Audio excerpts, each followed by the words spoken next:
Hello, everyone. Well, you know what hasn't happened in a long time is meeting another one of my family members. Well, today I am to make that happen for you. Isn't that wonderful?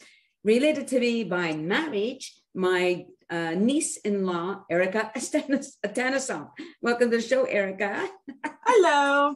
Thank you for having me. Oh, for sure. I think it's going to be so much fun because there's some fun things to talk about.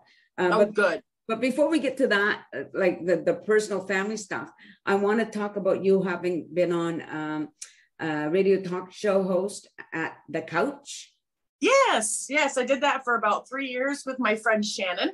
Okay. So we decided that we were going to start a show in our little town of Cornwall, Ontario, Canada. And we wanted to have something that would really empower people in our town and our local communities and do a lot of events and stuff like that. So really just bring attention to Cornwall. And so we did really, really well. We worked actually a lot with domestic violence survivors because I am one myself from many years ago. And so we thought that was really an important part to have that into our show as well. So, you know, that women can have their voice and men as well, too. It's not just women that this happens to. So, you know, we were really, really trying to promote a lot of, you know, acknowledgement for the reality of this stuff going on all the time. So, yeah, so I used to do speeches and she used to do speeches, and we had a 2-hour radio show every Sunday to, with all kinds of guests and stuff. So it was lots of fun. We had lots of fun with it. Very good. Now, you were also a home support provider, right? Yes, for 10 years. I did home care in personal in homes. I didn't really work in nursing homes too much. I definitely preferred to work in, you know, the personal homes of my clients. Yeah. But yeah, I did it for about 10 years and that was really, really rewarding. The only reason I stopped, I think, is because it's also one of the most challenging jobs. Yeah. Because, you know, you end up caring so much about these people and becoming part of their family as well. And so it's hard to kind of separate yourself sometimes when, you know, you care so much, you know, and they try and tell you, you know, you can't be friends with them and you can't, you know, you can't have any kind of relationship with them, which is difficult for me because I put myself in their position. And I think, well, when I'm 80 something years old, do I really want the person coming to take care of me being somebody I'm just or to be excited about them being there, you know? I'd rather, so it was like, you have to try and kind of balance the two. So it was hard on the heart. Yeah, I can imagine, actually. Yeah. No, I didn't realize you went to Riverdale High School in Pierrefonds. I did. That's actually where I met your nephew back in 1988. Okay. Back in Pierrefonds. Yeah, we met back in Pierrefonds when your brother Larry was living there. My parents were the superintendents of the building he was living in. Ah. Yeah. So that's how I met Ryan. And so we hung out a lot over the summers and stuff and hung out with the same group. And we dated a little while when we were young. But unfortunately, you know, Larry moving down to the States with his job, Ryan went with him. Right. So it was kind of hard at that time to keep a relationship when you don't have things like Zoom calls or Messenger, or everything was those old timey, you know, snail mail, long-handed letters. You know, kids these days don't understand the struggle. No, they never will. Right. We didn't have spell check. We had to get it right. Yeah. Yeah. So how did you and Ryan reconnect? Well, actually, Facebook, we ended up reconnecting because I was still up in Ontario. And I kind of just looked him up one day to see if, you know, he happened to be on, and there he was. And so we kind of kept connecting over the years. And then finally, I wasn't with anybody and he wasn't with anybody. And I said, well, how far are you exactly? And he gave me his address and I realized he's only 2 hours away. So it's really not that far. Right. So I thought, I'm going to go and see him. And then I came down to see him and he hasn't been able to get rid of me since. Yeah, but there's a story in between there, right? Because like you're in Ontario at some point now during COVID. Yes. Oh, yes. For the whole pandemic, we've been together for 6 years. So the first, basically the first 4 years, we got together every single weekend. We never missed a weekend. Wow. In 4 years, back and forth. Yeah. And then all of a sudden the pandemic hit and we were kind of like, well, it's not going to take that long. You know, if worst comes to worst, it might be a month or a month and a half, but we'll figure it out. Well, little did we know it was going to be a lot longer than that. But, you know, again, thank God for technology in a lot of ways, you know, because we were able to do just this, you know, talk to each other a lot, see each other in that way, you know, so we made it work. And then when the borders finally opened up again, well, amen. Now he really can't get rid of me. Okay, so now this is the part where I want the audience to know. Okay, so my brother passed away just as COVID was coming in, and at that time, I was living in North Carolina. This is my younger brother, Larry, and my sister-in-law wonderfully waited for the borders to open for it to have a celebration of life, and she wanted to have that event in Vermont, right? Because that's where they met originally. That's where she's from. So, and he knows a lot of people here and from Montreal, and for sure. Yeah. So finally, she sets it all up, and on my recent trip to Montreal and then on to New Brunswick, the audience, you know, my friends on Facebook know because I shared a lot of that information. Right. Anyway, so we went to my brother's celebration of life in Vermont, and Erica was there. And Erica shared some fantastic news there. So Erica, you've got to set this one up. It's so beautiful. I love it so much.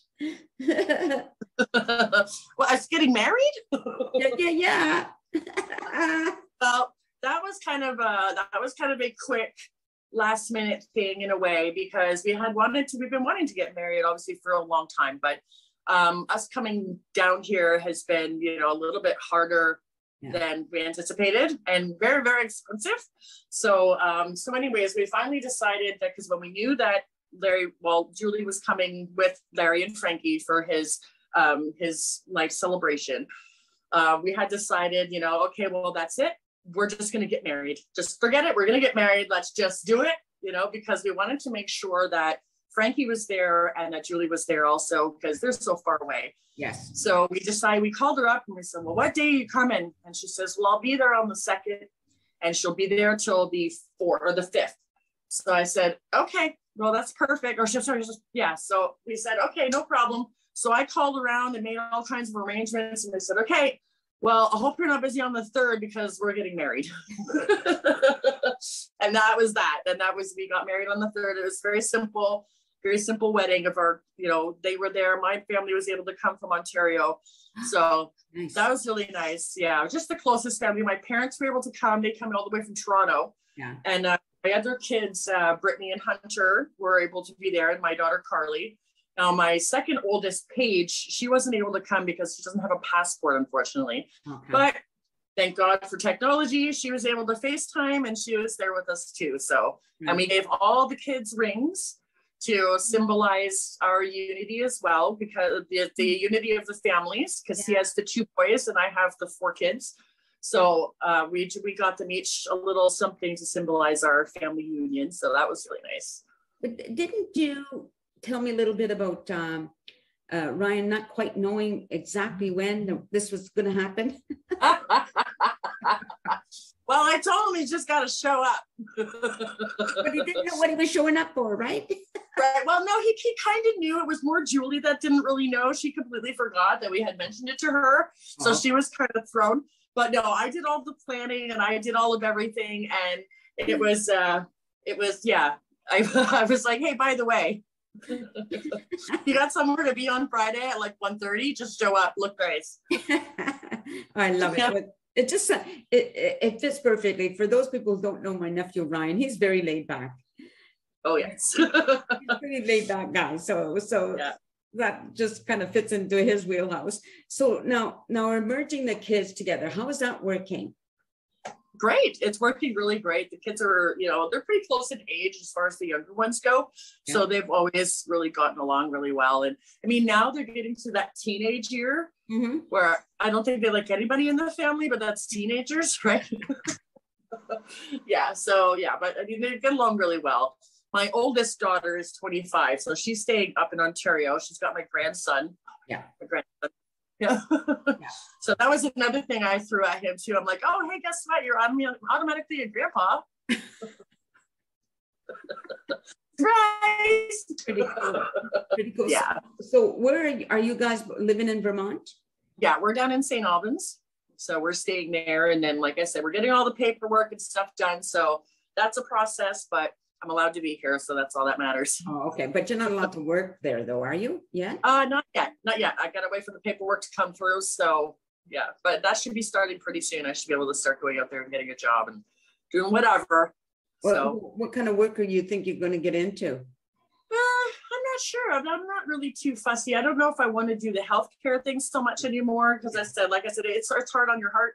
So, I mean, it's a great thing. It's a very prideful job, you know, for sure. And, you know, I'm very grateful for all the nurses and everything that are out there, but boy, it's hard. It's definitely very much of an empath, right? So I tend to take all of this stuff home with me, and then I feel horrible for my clients and stuff. But I mean, really anything. I mean, I'm not too fussy. I love being in retail. I love helping people. I love, you know, pretty much anything. So, and I can make conversation, no problem. So I could be a cashier and, you know. Okay, yeah. What's the population there? Here in St. Albans? Yeah. It's not a lot. Yeah, I'm just, you know, I'm just sort of wondering where. It's not a big place, is it? No, it's not really a big place. It doesn't have like the big tall buildings like a city. It's considered a city because they have the pharmacy and they have Walmart and they have a lot of those amenities, you know, but we don't have like the big tall buildings or anything like that. I don't think it's more than maybe 20,000, if that. Okay. Yeah. So it's not a huge place. It's not a huge place, but it's nice. Yeah. Well, like I said, I don't have to travel 20 miles to go to a Walmart. So that's great. Very good. Yeah. Well, it all sounds like you're having a good time and things are working out well for you guys. Oh yeah, for sure. For sure. We're really happy. So if money were no object, or if education wasn't a factor, or whatever, what would you love to do? What would I love to do? That's a good question. Hairdressing. Really, eh? Yes, I love doing hair. There's nothing I love more. My friends come over all the time. They're like, "Can you do my hair? I'm going this place and that place." And so I'll do the updos, and I love doing kids' hair. And oh yeah, for sure. I would definitely get into hairstyling. That would be awesome. Yeah, for sure. It's always good to have a hairdresser in the family, you know. Yes, well, I know. Well, my niece, who's since passed away, but my niece took it for a while, and so I went to be, you know, because it's cheap when they're learning, and right. So she gave me a perm, but she forgot to put in the neutralizer. Yeah. Oh no. So I had a problem with my hair for quite a while. I guess so. It was like the worst. Oh my gosh, the worst feeling. Anyway, you know, I mean, it was a mistake on her part, but she. The supervisor at that place wasn't doing their job either, you know. Right. Right. Steps were filled in, but I thought, okay, maybe it's the last time I volunteer for that type of thing. Well, I didn't volunteer; I was paying a little bit, but my niece didn't do it. She decided that it wasn't for her. Yeah, well, I mean, I've had enough bad experiences at hairdressers that you know.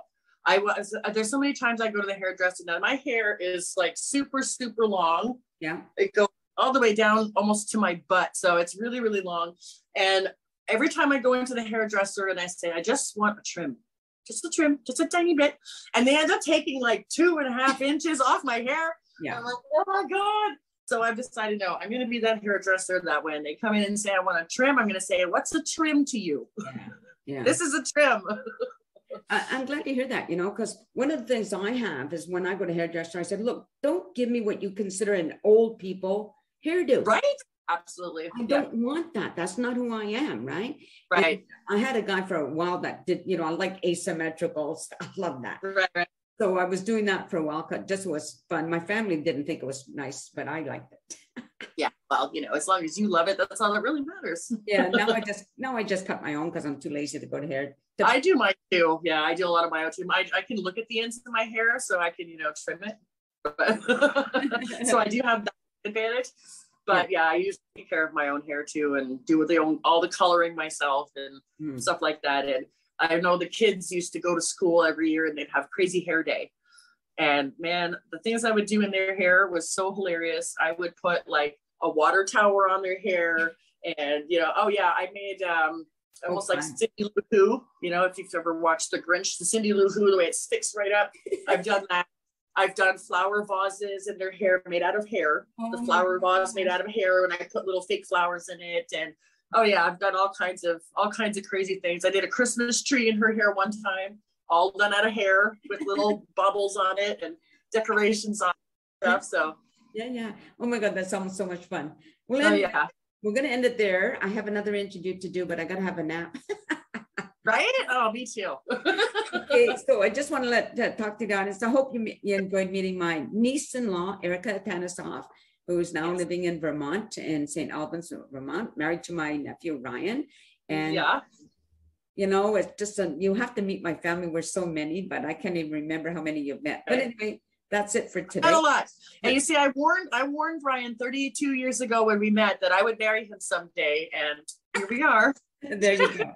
I love it. It's so much fun. I love that. Anyway, everybody take care and be nice and, you know, peace out and all the rest. Bye. Right? A sense of community, Chilliwack's a place to be. A sense of community where you're free. Rolling through the mountains, rolling through the valley, rolling through paradise with me. It's multicultural, you're sure to see it all. Chilliwack's the place to be, you'll see. Come party in the park, go dancing after dark. Chilliwack's the place to be, you'll see.